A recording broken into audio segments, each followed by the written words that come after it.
সান্দাকফু থেকে বেঁচে নিচে এসছে। সর্বোচ্চ শৃঙ্গ, ঠিক আছে চলুন। এত পাহাড় ছিল কোথায়, আমার মাথা টিপ টিপ করছিল। কিছু বলতে পারছি না, এখানে এত হাওয়া হচ্ছে। ঐশীর শরীরটাও একটু খারাপ, বেশি খবরে প্রভাবিত হবেন না। ঐশীর শরীরটা খারাপ হওয়ার জন্য কিছু বলতে পারছি না, এখানে এত হাওয়া হচ্ছে। ঐশীর শরীরটাও একটু খারাপ, তাই আমি পুরো যে সানরাইজটা আছে ওটা কভার করার জন্য এসেছি। আপাতত আকাশের অবস্থা হচ্ছে এইটা। এইদিকে হচ্ছে কাঞ্চনজঙ্ঘাটাকে একবার দেখাই। সকাল সকাল কত লোকজন দেখেছেন, সবাই উঠে গেছে এবং নিজের ক্যামেরাও সেট করছে। আর এবারে তো ভিডিওটা শুরু করতে হবে, তাই না?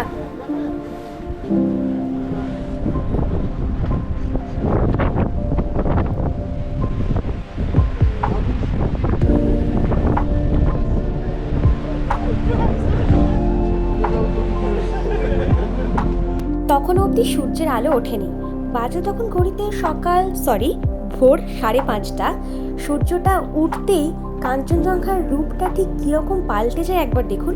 আর পরিষ্কার যে স্লিপিং বুদ্ধার যে স্ট্রাকচারটা সেটা একদম স্পষ্ট দেখুন।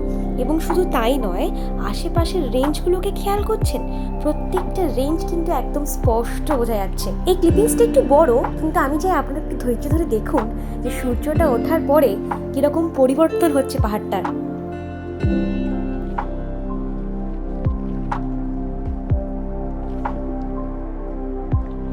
এইবারে দেখুন ঠিক কেমন দেখতে লাগছে। সূর্য উঠে গেছে এবং পুরো এরিয়াটা গোল্ডেন হয়ে আছে, মানে পুরো সোনালি রঙের। আর আপনারা তো জানেনই যে আমরা সানরাইজ হোটেলে আছি, তা সানরাইজ হোটেলে থেকে যদি সানরাইজটাই না দেখি তাহলে আর কী বা দেখলাম। সব জায়গাতেই তো প্রতিনিয়তই সূর্য উঠছে, কিন্তু পাহাড়ের সূর্য ওঠা আর ওই কাঞ্চনজঙ্ঘার সাইড থেকে সূর্য দেখা একটা আলাদাই অনুভূতি। সূর্যটা উঠে যাওয়ার পরে পুরো ভিউটা কতকটা ঠিক এই রকম দেখে আপনার মনে হবে যে এই তো হেঁটে গেলেই বোধহয় এবারে পৌঁছে যাবো। আপনি দেখুন সামনেটা ওরকমই দেখতে লাগছে। কত রেঞ্জ শুধু একবার দেখুন। আমরা যখন দূর থেকে কোনো কাঞ্চনজঙ্ঘা দেখি এত কিছু তো দেখতে পাই না, শুধু চূড়াটা দেখতে পাই। কত রেঞ্জ দেখা যাচ্ছে পুরো স্পষ্ট। আর এই যে এটা দেখছেন কি বলুন তো, Mount Everest. Good morning guys, আমাকে চিনতে পারছেন তো? 1 মিনিট, এর বেশি আমি নামাতে পারছি না, প্রচণ্ড হাওয়া দিচ্ছে। একটা থামের পাশে আমি দাঁড়িয়েছি, নাহলে হাওয়ার চোটে আমি নিয়েই উড়ে যেতাম। সকালবেলা সানরাইজ আপনারা দেখেছেন, ও ভিডিওটা শুরু করেছে কারণ আমার মাথা টিপ টিপ করছিল এত। আমি ঘুম থেকে উঠতে পারলেও আমার আর মানে এই সোয়েটার পরে চাপিয়ে আসার একদম ইচ্ছে ছিল না। তা বললাম যে না, একটু যাই, ঘুরেই আসি। সামনে কাঞ্চনজঙ্ঘা, কাঞ্চনজঙ্ঘার পাশে একটা পাহাড়, কি পরিষ্কার দেখা যাচ্ছে দেখুন, মানে ক্যামেরায় বোঝানো যাচ্ছে না আর কি, ক্লিয়ার, পুরো জিনিসটা ক্লিয়ার। এই দেখো, আমি অবাক হয়ে, এত পাহাড় ছিল কোথায়, মানে ওই দিকটাতেও রেঞ্জ রয়েছে কত দূরে দূরে, দেখো দেখতে পাচ্ছ, ওগুলো সব রেঞ্জ। এইবারে তো আসল জিনিস, এবারে হচ্ছে এভারেস্টটা দেখাই, সর্বোচ্চ শৃঙ্গ। ঠিক আছে চলুন, এরকম দেখা যাচ্ছে একবার দেখুন।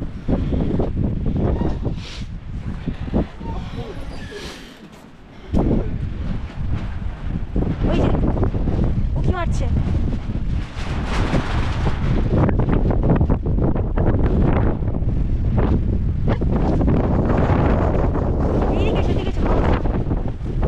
এত হাওয়া হচ্ছে যে ওখানে দাঁড়ানো যাচ্ছে না, মানে এমন কাঁপুনি দিচ্ছে যে হাওয়ার ঝড় আর কি অ্যাকচুয়ালি। এখানে দাঁড়াও, এখানে হাওয়াটা কম। কেমন লাগলো আপনাদের? হ্যাঁ, অদ্ভুত কিছু কিছু জিনিস চোখেই দেখার, সব হয়তো ক্যামেরাতে আমরা নিয়ে যেতে পারি না, বেশিরভাগটাই আমাদের মনে রাখতে হয় আর চোখে দেখে নিতে হয়। সেটাই করছি এখন আর কি। দুর্দান্ত লাগছে, সত্যি দুর্দান্ত লাগছে বুঝু। সকাল সানরাইজ দেখে এসে আমরা এখন খাচ্ছি জিঞ্জার ব্ল্যাক টি।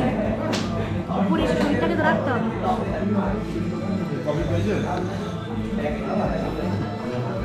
আর এই যে সকাল হতে না হতে দুজন চলে এসছে, মা উইথ ছানা।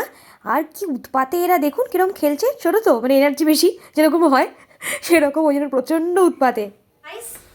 রুম থেকে আমাদের শুধু ভিউটা একবার দেখুন কীরকম কি দেখা যাচ্ছে, আপনাদেরকে একটু দেখাই। এই যে ফুল দেখা যাচ্ছে আমাদের রুম থেকেই, পুরো কাঞ্চনজঙ্ঘার পুরো রেঞ্জ। তার মানে আপনি যখন এখান থেকে ঘুমিয়েছিলেন এরকম ফুল ঘুমোচ্ছিলেন, ঘুম থেকে উঠলেন, উঠেই দেখবেন এরকম ভিউ। কি সুন্দর দেখতে লাগে, দেখো তার দিকে সব মেঘগুলো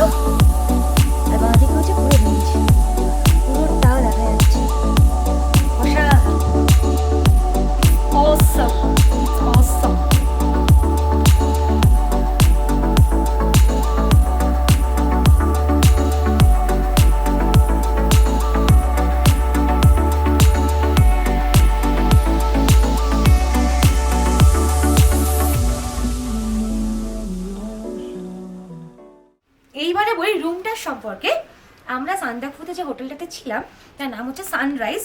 তো সানরাইজের এই রুমটা থেকে এত সুন্দর ভিউ রয়েছে, আর কোনো রুমে এত সুন্দর ভিউ কিন্তু নেই। তা আপনারা যদি চান আপনারা এই রুমটা বুক করতে পারেন। এর থেকে এই বাড়ির থেকে আপনার সানরাইজ, এদিকে কাঞ্চনজঙ্ঘা সব দেখতে পাবেন। রুম নাম্বারটা আমি বলে দিচ্ছি 204। আর আমাদের এই টোটাল রুমটার ভাড়া পড়েছে 5000 উইদাউট ফুডিং, মানে শুধুমাত্র থাকাটা হচ্ছে 5000 টাকা পড়ছে। এবারে যেই আপনি ফুডিং লজিং নেবেন তখন তার চার্জেস কিন্তু বাড়বে। এবার আপনি যদি গ্রুপে আসেন তাহলে আমি বলবো এই রুমটা বেস্ট, এরপরে কোনো রুম হতে পারে না। মানে আপনি আপনাকে কষ্ট করে আর ছাদে গিয়ে আর দেখতে হবে না, আপনি ঘুম থেকে উঠবেন, পর্দাটা প্রথমে ওইভাবে পর্দাটা সরাবেন, দেখবেন সূর্য উঠছে, গোটা আকাশ লাল হয়ে থাকছে। তারপরে আপনি এইদিকে চলে আসবেন, এসে এই পর্দাটা সরাবেন, যেই সূর্য উঠে গেলে দেখবেন কাঞ্চনজঙ্ঘা থেকে মাউন্ট এভারেস্ট প্রত্যেকটা রেঞ্জ একদম ক্লিয়ার দেখা যাচ্ছে। ঠিক আছে, ওকে, আমরা একদম সব রেডি। এবার আমাদের গাড়ি এসে গেছে, আবার যাচ্ছি আমরা পরবর্তী ডেস্টিনেশনে। তাহলে চলুন রাস্তা যেতে যেতে বাকি গল্প হবে। কাঞ্চনজঙ্ঘাকে টাটা বলে সান্দাকফুকে টাটা দিয়ে আমরা এখন বেরিয়ে যাচ্ছি। ইয়েস, ফুল টাটা গাইস, দেখা হচ্ছে আবার পরের ডেস্টিনেশনে, পরের স্টপেজে। হাইরুটটা এত কাছে মনে হয় হেঁটে চলে যাবে। এই যেটা তখন আমি আপনাদের বলছিলাম যে এত কাছে সব কিছু দেখতে লাগছিল, মনে হচ্ছিল হেঁটেই মেরে দেবো, কিন্তু আমি তো জানি আমার শরীরের অবস্থা। থাক, বেশি ওই প্রসঙ্গে না যাওয়াটাই ভালো। আমরা আল, যেটা 1 কিলোমিটারও নয়, সেটাও গাড়ি নিয়ে উঠেছিলাম। আমার একদম আমি ফুল ফিট গাইস। আমরা আপাতত সান্দাকফু থেকে ফিট হয়ে নামছি, ফিট। তো সকলের উদ্দেশ্যে এটাই বলার, ভুলভাল খবর দেখবেন, খবর পড়বেন, খবর শুনবেন, ঠিক আছে, ফিটনেস বাড়াবেন, আর বেশি খবরে প্রভাবিত হবেন না, তাহলে আপনাদের নিজেদের এনজয়মেন্ট চলে যাবে। ঠিক আছে, আমরাও অনেক রকম চিন্তা ভাবনা করে সান্দাকফু এসেছিলাম, দিব্যে এনজয় করে, হ্যাঁ, নাচানাচি করে আমরা সান্দাকফু থেকে যাচ্ছি। নাচানাচিটা এক্সট্রিম লেভেল আমরা করি, কিন্তু করেছি, আমরা এনজয় করেছি। আমাদের হালকা পাতলা কষ্টও হয়েছে, কিন্তু এক্সট্রিম কারোর কোনো কষ্ট হয়নি, কিন্তু আমরা খুব সুন্দর স্মৃতি নিয়ে যাচ্ছি। কি কথাগুলো শুনে নিয়েছেন তো? একদম কিন্তু মনে রেখে দেবেন, আবারও না আমি সান্দাকফু আসবো এত সুন্দর সিনিক বিউটি দেখার জন্য। প্রত্যেকটা রেঞ্জ এত ক্লিয়ার, আর এই আকাশ দেখার জন্য আমি আবার আসবো। হ্যাঁ, তবে কিছু বছর বাদে অবশ্যই আসবো, কারণ যে স্মৃতিগুলো নিয়ে যাচ্ছি সেগুলো একটু মনে রাখি, একটু স্মৃতিচারণ করি, তবেই না আবার আসবো।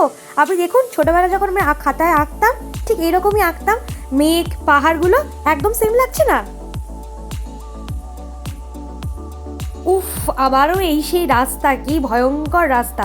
অবশ্য ওই উঁচুতে রাস্তা ভালো হওয়াটাও খুব চাপের ব্যাপার।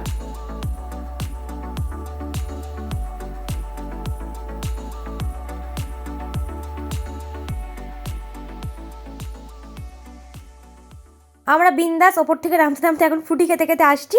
ওখানে তো ফ্রিজে রাখার কোনো গল্প নেই, এমনি টেম্পারেচার রাখলে ওটা ফ্রিজ হয়ে যায়। তো ঠান্ডা ফ্রুটি আমরা ঠান্ডার সময় খেতে খেতে নামছি। আর এই যে এই সেই কালীপোখরি লেক, এখন আর নামবো না আমরা, যেহেতু যাওয়ার সময় নেমেছিলাম। বেশ ওপর থেকে কিন্তু দেখতে বেশ ভালো লাগছে, পতাকাগুলো ঘেরা আছে, আর জলটা তো সে একদম পরিষ্কার, খুব সুন্দর লাগছিল। কিছু জায়গা থেকে ঘুরে আসলে দেখবেন মনে হয় না আমাকে আবার যেতে হবে। তো আমার কাছে সান্দাকফুটা কতকটা সেই রকমই আর কি। আগের ব্লগে আমি বলেছি রাস্তাগুলো মানে ভীষণ সরু, একটা গাড়ি উল্টো দিক থেকে চললে তাকে অন্তত কিলোমিটার খানেক পিছিয়ে যেতে হবে, তবে সাইড দেওয়া যাবে। এই দেখুন আবারও সেম কেস ঘটলো। এই যে গাড়ির মধ্যে এবারে মেঘ ঢুকছে, মেঘেদের মধ্যে দিয়ে আমরা যাচ্ছি। এবারে যেতে যেতে ওই কিছুই না, হালকা একটু ঘুম পেয়ে গেছিলো আর কি, তো ঘুমিয়েই পড়েছিলাম। গাড়ি নড়ছে, ওখানে বসা যাচ্ছে না, তাও আমি কি করেছে ঘুমোলো আমি জানি না। হ্যাঁ ঠিক আছে, ঘুমোচ্ছি বলে ভিডিও করতে হবে, এরা একদম জঘন্য ফালতু। যারা জেগেছিল তারাই করছে দেখুন না, আর আমরা তো ঘুমিয়ে পুরো কাদা। দেখুন ঘুমোলে কষ্টটা একটু কম হয়, সেই জন্যই আমি ঘুমোচ্ছিলাম। ওরা জানে কিছু, আর আমি ঘুমোচ্ছি, তাই সুযোগে দেখি না একজন নিজের আবার ভিডিও শ্যুট করেছে। হ্যাঁ ঠিক আছে, ভালো লাগছে নাও। ফাইনালি আমরা নেমে গিয়েছি সান্দাকফু থেকে, একদম সাকসেসফুলি নেমে গিয়েছি যাকে বলে। এখন আমরা দাঁড়িয়ে আছি হচ্ছে চিত্রেতে, এখান থেকে মানেভঞ্জন আর অনলি 3 কিলোমিটার, মানে এসেই গেছি বলতে গেলে। এখনকার ওয়েদারটা অনেকটা এইরকম, কি সুন্দর দেখতে লাগছে। আগের দিন যখন যাচ্ছিলাম পুরো একদম ফগি ওয়েদার ছিল, কিছু বোঝা যাচ্ছিল না, আজকে যেমন বোঝা যাচ্ছে ভালো মতো, ভালো লাগছে দেখতে।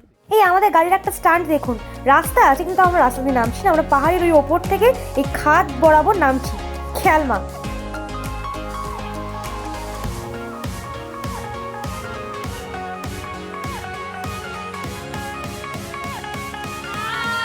এবার আমি বলি কি জন্য সবাই হাইটা বললো, সবাই মানেভঞ্জন মানে সান্দাকফু থেকে বেঁচে নিচে এসছে।